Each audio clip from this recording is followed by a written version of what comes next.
그러면 예를 들어서 이제 부동산 전문가들이 계속해서 상승론을 하잖아요. 자, 그 배경은 이거예요. 그 사람들은 부동산으로 먹고 살던 사람들이 부동산 강사들이잖아요. 그러면 계속해서 추천했을 거 아니에요. 뭐 사라, 이거 사라. 많은 자기 제자들한테 그렇게 얘기를 했을 거예요. 상담을 받잖아요. 집을 사야 될 사람들한테. 그러면 상담해서 열심히 집을 사라고 했는데 거기다 대고 집값이 폭락한다라고 이야기할 수가 없잖아요.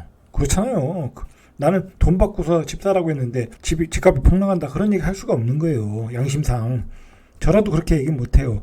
그러나 저는 뭐 그런 거와 전혀 연관이 없는 사람이고 상담을 한 사람도 아니고 강의도 하지 않은 사람들이에요. 그러니까 그냥 객관적으로 얘기하는 거예요. 그리고 부동산의 상승론을 이야기하는 사람들의 그 배경을 보면 굉장히 통계를 중요시해요. 통계와 어떤 이론을 중요시하는 거야. 이론이라는 게 그거잖아요. 공급량이 모자르면 계속 올라간다. 그 이론도 한계가 있는 거고, 뭐 여기서 구체적으로 얘기하기는 어렵고. 내가 보기에는 그 통계라는 것도 늦게 나타나는 거거든요. 아직도 뭐 서울의 아파트의 가격이 올라간다고 그러잖아요.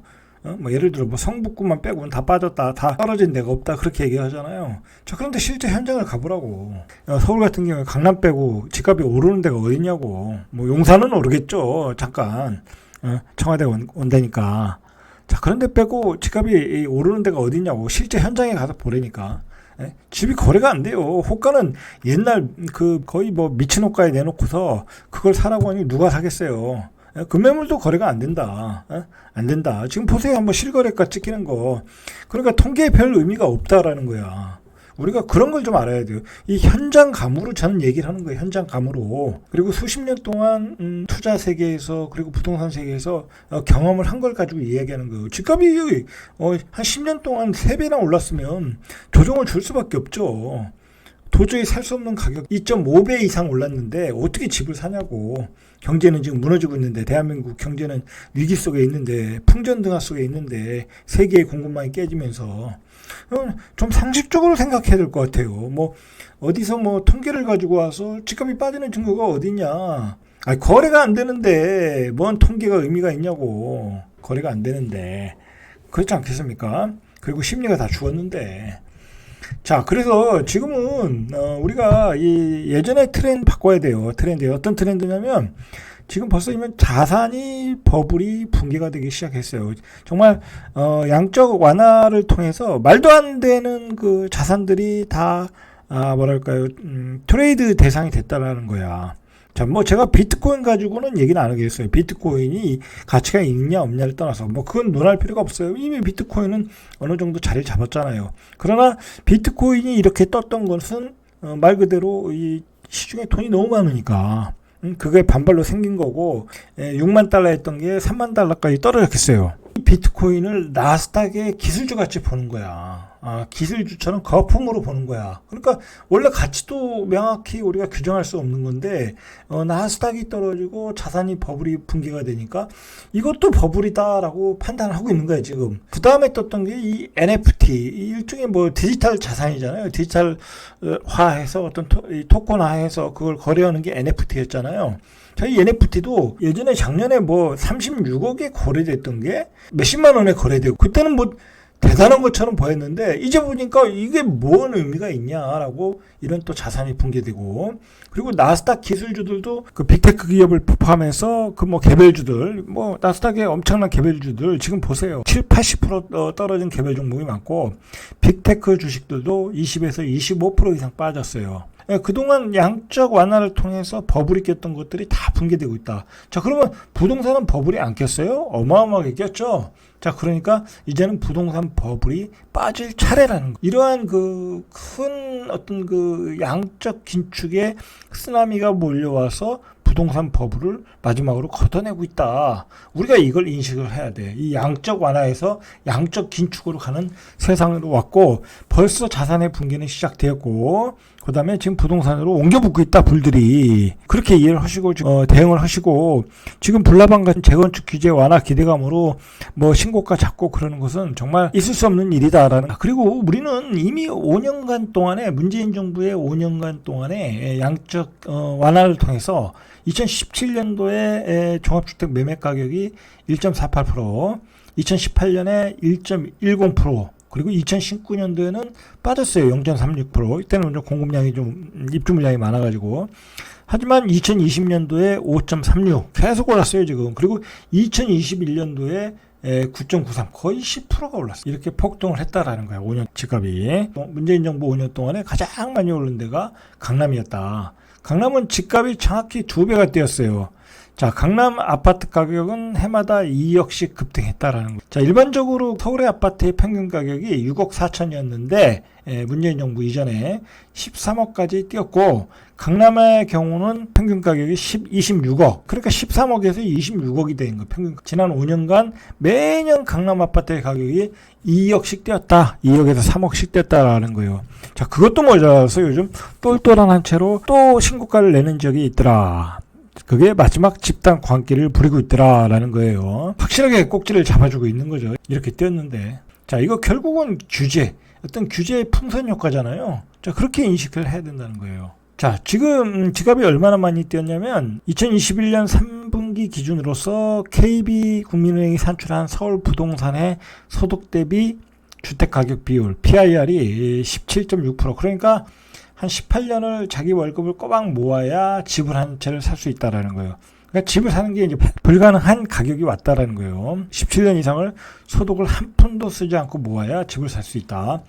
2018년도에 PIR이 14.3배, 2019년에 14.5배, 2020년에 16.8배, 점점 높아져서 17.6배까지 올라갔다라는 거예요. 자, 이제 평생 돈 모아서 집을 살 수가 없다라고 보셔야 돼요. 자, 요즘 최근에 신문에 보니 빌라를 사는 열풍이 불었대요. 자, 저는 이걸 쓸쓸한 빌라 열풍이라고 이름을 줬는데, 자, 서울 아파트가 비싸니 빌라라도 사자예요. 그래서 3월에 매입이 최대였다. 서울의 주택 매매 거래량이 총 5,098건이었는데 이중 빌라 매매 건수가 3,303건. 전체 주택 거래 비중의 64%, 65% 정도. 이 서민들이 집을 살 수가 없잖아요. 지금 너무 집값이 올라가지고. 자, 그래서 서민들의 마지막 선택지가 빌라예요. 빌라는 입지는 좋거든요. 뭐 역세권에 서울의 도심에 있고 서울의 역세권에 있고 아파트보다는 가격이 싸니까 할 수 없이 빌라를 선택하고 있다라는 거야. 주거의 하향화가 이루어지고 있는 거예요. 그리고 이런 빌라 열풍은 꼭 집값의 어떤 꼭지 아파트 가격의 꼭지를 쳤을 때 마지막에 나타나는 현상이에요. 이건 2006년에도 그랬어요. 올해 4월 서울 아파트 평균 매매 가격이 12억 7,722만 원인데 빌라의 평균 가격도 3억 4,697만 원이에요. 그러니까 두 상품의 차이가 9억 3천만 원 정도. 그러니까 12억 이상 없는 사람들은 아파트를 살 수 없으니까, 자, 그만큼 사실 빌라 가격도 굉장히 비싼 거예요. 이것도 많이 오른 거예요. 예전에는 한 2억 5천 비싸야 그 정도였는데 이미 예전에 아파트 가격이 되었죠, 빌라가. 자, 이렇게 서민들은 주거의 어떤 질을 하향화해서 그 눈높이를 낮추고 있다라고 보시면 될 것 같아요. 자, 지금 서울의 아파트 가격이 떨어지는 것을 어떻게 알 수 있냐면, 서울 아파트 낙찰가율이 95%, 응찰자 수도 반토막이 났다라는 거예요. 자, 요즘 최근에 집값이 들썩하는 거는 일기 신도시 재건축 규제 완화감, 그 다음에 강남 거체건축의 신고가, 용산 정도. 이미 다른 지역은 다 무너졌다. 자, 제일 먼저 무너진 데가 GTX 핵심 라인들이에요. 핵심 라인들. 자, 그 다음에 서울의 강북이 무너졌고, 이미 서울의 강북도 집값이 뭐 금매 정도만 팔리고 거래가 안 돼요. 자, 그리고 이기 신도시의 경기도 핵심 지역들, 송도, 동탄, 광교, 광명, 유래, 이런 지역도 집값이 이제 2, 3억씩 다 빠지고 있어요. 그것도 거래가 잘 안 돼요. 고점 대비 2, 3억 빠진 거니까. 자, 그 다음에 경기도 외곽 지역들, 역세권, 비역세권 다 빠지고 있다. 자, 지금 마지막 빠질 곳은 뭐 지방은 이미 뭐 빠지기 시작했고, 뭐 지금 지방에 오른 데는 그 입주 공급 물량이 모자란 그 소도시들이잖아요. 그 이제 투기하시는 분들 들어가가지고 이제 뭐 거래하는 거니까 거기는 잠깐 이제 수치가 올라가는 거고, 뭐 그것도 별 의미가 없고, 지방도 다 무너지기 시작했다. 뭐 세종, 대구, 뭐 울산 뭐 다 무너지기 시작했어요. 대전. 자, 이제 남은 것은 일기 신도시와 강남이에요. 그러니까 마지막으로 무너지는 데가 일기 신도시 강남이다. 그러면 마지막으로 무너지는 곳은 낙폭이 크겠죠. 근데 이분들이 지금 막 고점에 들어가고 있는 거야. 자, 여기 들어가신 분들은 조심하셔야 돼요. 조심하셔야 돼. 자, 이렇게 다 무너지고 있다. 대표적으로 대구의 강남 수성구도 지금 폭락하고 있다고 그래요. 수성구 범어동의 범어 SK뷰, 이거 좋은 아파트거든요. 전용 84가 지난 4월에 11억 5천에 실거래되었다. 근데 이게 지난해 말 거래된 게 최고가가 14억 5천. 그러니까 3억이 빠졌네요. 그리고 수성구 범어 센트럴 프로지오 84가 지난해 13억 6천 정도, 올해 3월에 10억 8천. 많이 빠졌죠.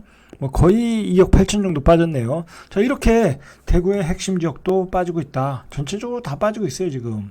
뭐 2, 3억씩은 기본적으로 빠지고 있다. 이건 근데 별 의미가 없는 게 지난해 최고가 대비 2, 3억이잖아요. 평균 가격에 2, 3억이 아니다. 그러니까 앞으로 더 빠질 가능성이 더 커요. 대선 후 2달. 자, 부동산 키워드가 기대감이래요. 기대감. 자, 그 기대감 때문에 이쪽에서는 그 자산 버블이 무너지는 어떤 폭풍급 쓰나미가 몰려오는데, 기대감으로 불나방처럼 일기 신도시 들어가서 신고가, 똘똘한 한 채 잡겠다고 강남 들어가서 신고가, 그렇게 잡으신 분들은 오래 고생할 가능성이 많아요. 자, 폭락은 이제 시작했고 전반적으로 전국적으로 이 강남과 일기 신도시를 빼고는 다 오고 있어요.